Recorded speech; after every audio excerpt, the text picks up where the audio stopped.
Today we're going to take a look at Unit 3, Graphs of Quadratic Relations, and we're going to start with exploring quadratic relations.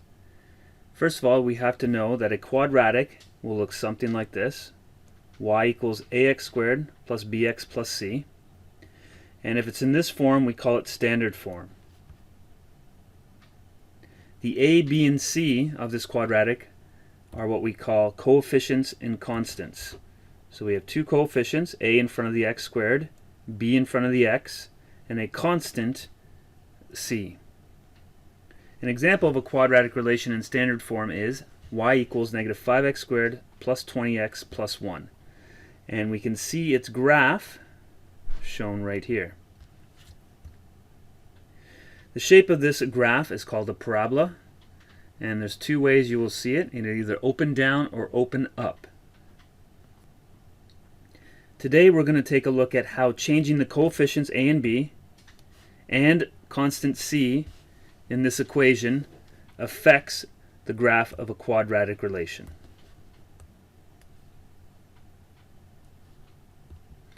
Let's start with y equals x squared. In this case, our a value is equal to 1. So we have 1x squared. So to find a table of values, I've given you some numbers here from negative 3 to 3. We're going to sub them into our formula, y equals x squared. So for the first one, we get negative 3 squared, which is equal to 9. First, let's substitute these x values into the equation y equals x squared. So we're going to start with negative 3 squared, which you see is equal to 9. Negative 2 squared is equal to 4. Negative 1 squared, which is equal to 1. And then you can try the rest. We get 0, 1, 4, and 9. Now we're going to go over and graph this relationship. So starting with negative 3 and 9. Then negative 2 and 4. Negative 1 and 1. 0, 0, 1, 1, 2 and 4, 3 and 9.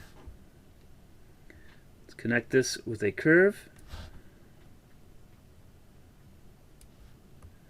And there is our parabola, y equals x squared.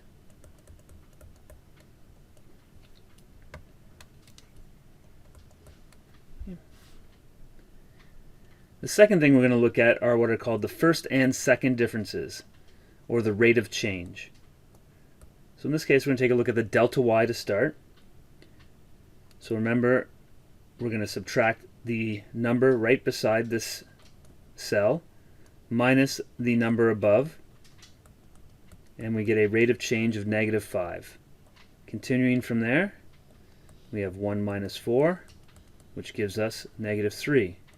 And then we keep going. Negative 1, 1, 3, and 5. We see that the first differences do vary.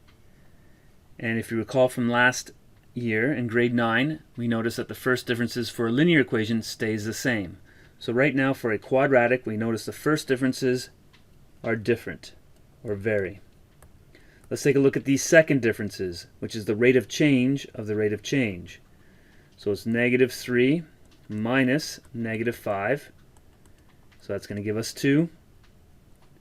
And keep going from there. Negative 1 minus negative 3, which is going to give us 1. Or sorry, 2. Negative 1 minus negative 3 is going to give us 2. 1 minus negative 1, 2. 3 minus 1, 2. 5 minus 3, 2. So we see that the second differences for a quadratic, they all are the same.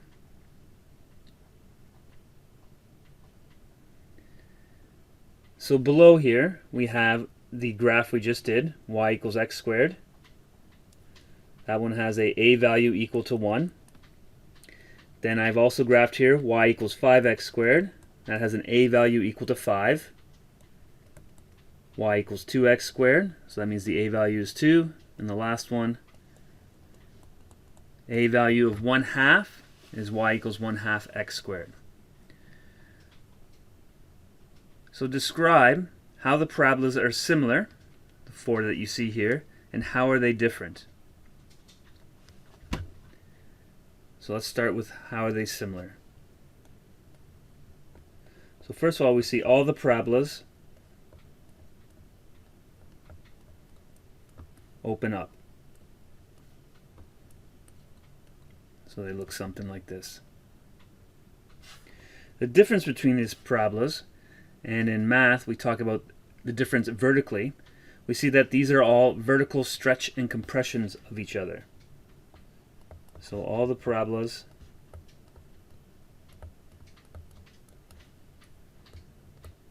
are vertically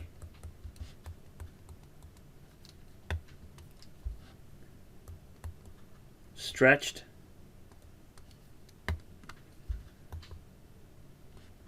or compressed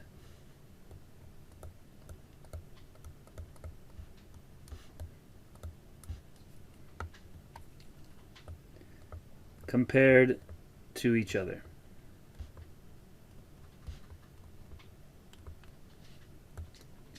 So if we go back up and we see, if we look at the one that a equals 1, we see that a equals 5 is vertically stretched compared to a equals 1.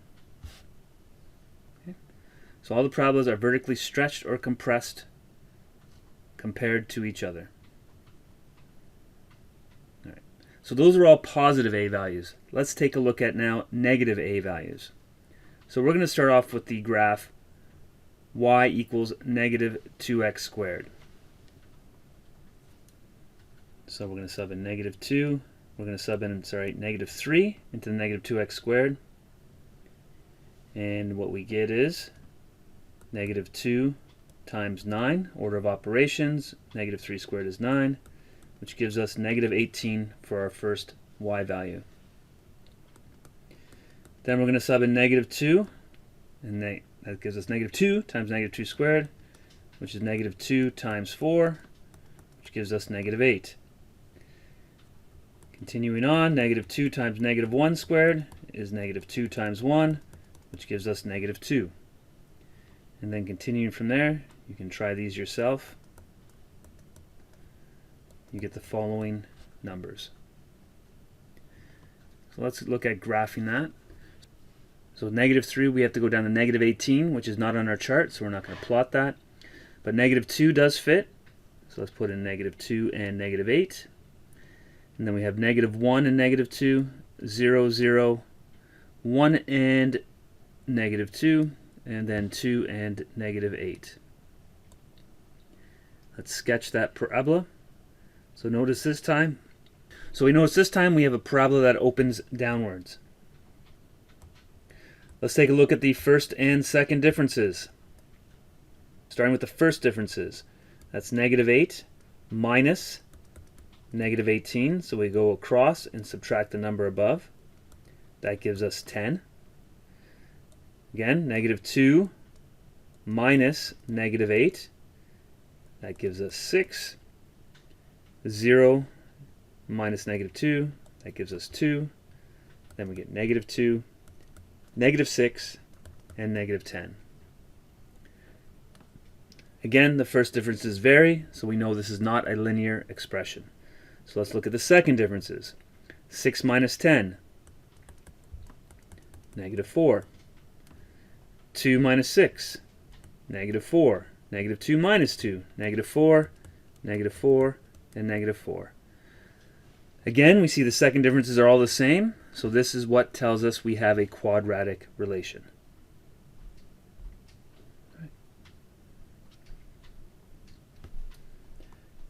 So here is the graph we just completed, y equals negative 2x squared. And if we compare it to other a values, so this one is negative 2, this a value is negative 1, this a value is negative 3, and the last a value is negative 1/2. We see that, again, the parabolas are similar by the direction that they open. So all the parabolas open down. Okay? And they're different by how they're vertically stretched or compressed relative to each other. So all the parabolas are stretched or compressed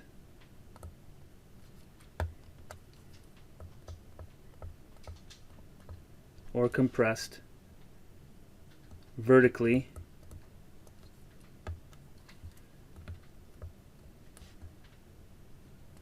compared to each other. All right, so we finished with the A value. If the A value is positive, we saw we had the parabolas open up. If the A value is negative, we saw the parabolas open down. And changing the magnitude of the A value made the graph either vertically stretched or vertically compressed. So let's go to the next one. Quadratics of the form x squared plus c. So now we're going to take a look at the c value right here. What does that do to a quadratic? So we're going to start off with x squared plus 1. So let's do that one first. Negative 3 squared plus 1. Negative 3 squared is 9. 9 plus 1 is 10. So there's the first one. Negative 2 squared plus 1. Negative 2 squared in brackets is 4. 4 plus 1 is 5. And then going from there, we get 2.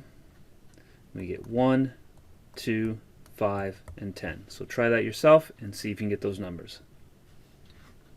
Let's take a look at its graph. So negative 3 and 10 fits on the chart. So let's put that on there. Negative 2 and 5. Negative 1 and 2. 0 and 1. 1 and 2. 2 and 5. And 3 and 10.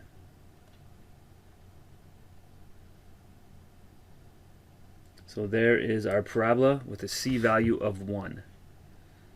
Notice it looks the same as y equals x squared, except that you should note that everything is just moved up one spot. Let's take a look at the first and second differences. So let's start with the first differences. We have 5 minus 10, which is negative 5.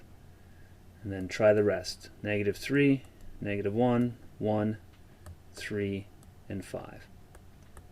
Now let's find the second differences. Negative 3 minus negative 5, that equals 2. And then if you try the rest of these, you get 2. So again, the first differences vary because it's quadratic, and the second differences are all the same since it is quadratic. All right, so there's our y equals x squared plus 1. We have a c value equal to 1. In this one we have a c value equal to 2, a c value equal to negative 2, and a c value equal to negative 5, which you can see up here in each of the equations. We need to describe what the c value tells us. If you notice, the c value is related to which way it moves, but also to the y-intercept. 0 and 1, 0 and 2, 0 and negative 2, and 0 and negative 5. So below it says, make a conjecture, describe how changing the c value affects a parabola. Well, the c value is what we call the y-intercept. So the c value gives you the y-intercept, which is 0 and whatever the c value is. So we've talked about the a value. That tells you if the parabola opens up or opens down. We've talked about the c value. That tells you what the y-intercept will be. So let's take a look at the last one. Let's talk about the b value. So this middle term with the x. So here we have a b value of 6. Here we have a b value of negative 4. And here we have a b value of negative 6. So we're not going to graph any of these. Right now we're just looking at what does the b value tell you. And this is a new term we're going to talk about. The b value helps you find what's called the axis of symmetry. So the axis of symmetry is a line that cuts this parabola in half and divides it into mirror images of each other, each side. So let's take a look at that line. So let's start with the first one. We see that that line is what we call x equals -3. Here we see x equals +2. Look where it crosses the x-axis. And this one we see x equals 3. So with this we can see there's a relationship between b and the axis of symmetry. If b was 6, as shown here, we have an axis symmetry of -3. b is -4, axis symmetry of 2. b is -6, axis symmetry of 3. So right now it looks like if we take half of the b value and change its sign, that will give you the axis of symmetry. Well, that is true for this example, but it's not always going to be true. So the b value does help you find the axis symmetry. If it's positive, we see that the axis symmetry is to the left, so that's the first example. And if it's negative, like these two, we see the axis symmetry is to the right. So make a conjecture to describe how changing the b value affects a parabola. The b value helps tell you where the axis of symmetry will be. Right now all we know is if it's negative b value, it's to the right. If it's a positive b value, it's to the left, as shown in the diagrams we have above. Alright, so let's reflect on today's note. First thing, the degree of a relation is the largest exponent you see in an expression. If you notice, in all our expressions, they're y form, y equals ax squared plus bx plus c, where we had c equals 0, b equals something, a equals something. But in all our examples, the highest exponent you saw was a 2. And that is what we're looking for. So what do you notice about the degree of all the relations in this investigation? All the relations have a degree of 2. That's the highest exponent you saw in all the equations. What do you notice about the second differences about all these relations? Well, all the relations, or all these second differences,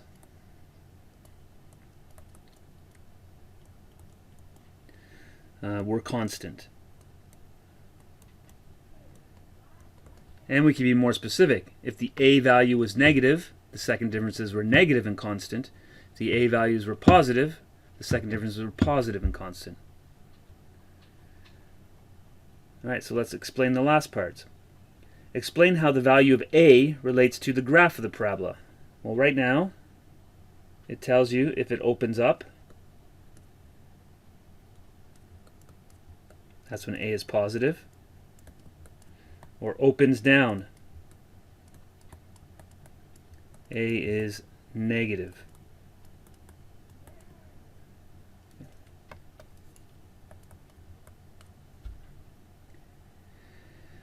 How does the a relate to the second differences? So we get negative second differences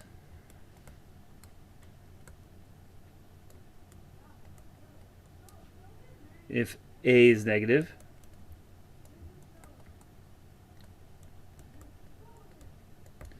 and positive if a is positive. Okay. All right. Explain whether changing the value of b or c changes the location of the y-intercept. So the y-intercept is affected by the c value. The line of symmetry, we talked about, is affected by the b value. Alright, so we've gone through all that. Let's summarize what we know. Fill these in yourself, pause the video, and then come back and see if you've got them correct. So the second differences of a quadratic relation are, you saw in all the examples, they were always constant. When the a value is positive, the parabola opens up, and the second differences are positive. When the a value is negative, the parabola opens down, and the second differences are negative. Changing the value of b changes the location of the axis of symmetry.